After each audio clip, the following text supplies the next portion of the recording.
اندھیری رات تھی۔ کائی قبیلہ خاموشی میں ڈوبا ہوا تھا۔ ہر طرف سکون تھا، مگر فضا میں ایک عجیب سی بے چینی تھی۔ اچانک دور سے گھوڑے کی ٹاپوں کی آواز سنائی دی۔ ایک سوار پوری رفتار سے قلعے کی جانب بڑھ رہا تھا۔ گھوڑا قلعے کے دروازے پر رکا، سوار زمین پر گرا۔ اس کے ہاتھ میں خون سے بھیگا ہوا ایک کاغذ تھا اور اس پر صرف ایک نام لکھا تھا، دوان الپ۔ لیکن یہ دوان الپ کون تھا؟ ایک عام سپاہی یا ایک بے مثال مجاہد؟ اس کی زندگی کیا تھی اور اس کی موت کیا وہ بھی ایک سازش کا شکار ہوا؟ دوان الپ کائی قبیلے کا وہ نامور سپاہی جو صرف تلوار سے نہیں بلکہ اپنی وفاداری، ایمانداری اور بہادری سے بھی جانا جاتا تھا۔ وہ ارطغرل غازی کا نہ صرف قریبی دوست بلکہ بچپن کا ساتھی بھی تھا۔ اس نے ہر معرکے میں ارطغرل کے ساتھ کندھے سے کندھا ملا کر لڑائی لڑی۔ اس کی خاموش طبیعت، گہری سوچ اور فیصلہ کن حملے اسے دوسرے الپ سے منفرد بناتے تھے۔ جب بھی قبیلہ کسی مصیبت میں پڑا، دوان الپ سب سے پہلے صف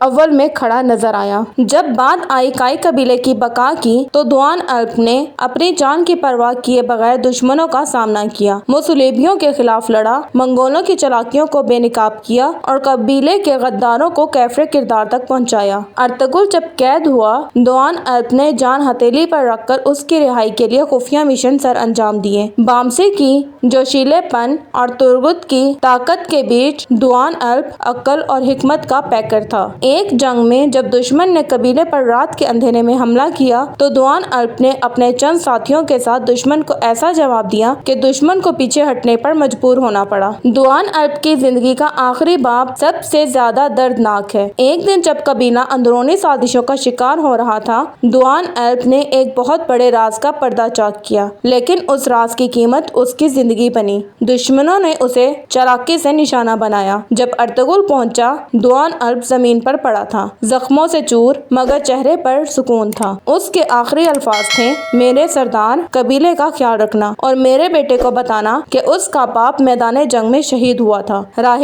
حق میں۔ دوان الپ چلا گیا، لیکن اس کی کہانی، اس کی قربانی آج بھی زندہ ہے۔ وہ ہمیں یہ سکھا گیا کہ وفاداری صرف لفظ نہیں، ایک عمل ہے، ایک مقصد جس کے لیے اپنی جان بھی دی جا سکتی ہے۔ جب وقت کا امام ارطغرل تھا تو دوان الپ اس کا مجاہد تھا۔ اس نے کبھی پیٹھ نہیں پھیری، کبھی شکایت نہیں کی اور کبھی اپنی ذات کو قبیلے سے اوپر نہیں رکھا۔ ہم میں سے کتنے لوگ آج اپنی زندگی میں دوان الپ جیسے ہیں؟ کیا ہم بھی حق کے ساتھ کھڑے ہیں؟ کیا ہم بھی مشکل وقت میں سچ بولنے کی ہمت رکھتے ہیں؟ دوان الپ ہمیں یہ سبق دے گیا ہے کہ اصل بہادری تلوار چلانے میں نہیں بلکہ حق کے ساتھ کھڑے ہونے میں ہے۔ وقت گزر جاتا ہے، کردار رہ جاتے ہیں، اور دوان الپ ایک ایسا کردار ہے جو رہتی دنیا تک یاد رکھا جائے گا۔ اگر آپ کو دوان الپ کی یہ کہانی دل کو چھو گئی ہو تو ہمارے چینل کو سبسکرائب ضرور کیجیے تاکہ ہم آپ کے لیے تاریخ کے ایسے ہی بہادروں کی داستانیں لاتے رہیں، کیونکہ اصل ہیرو وہ ہیں جو وقت بھلا نہیں سکتا۔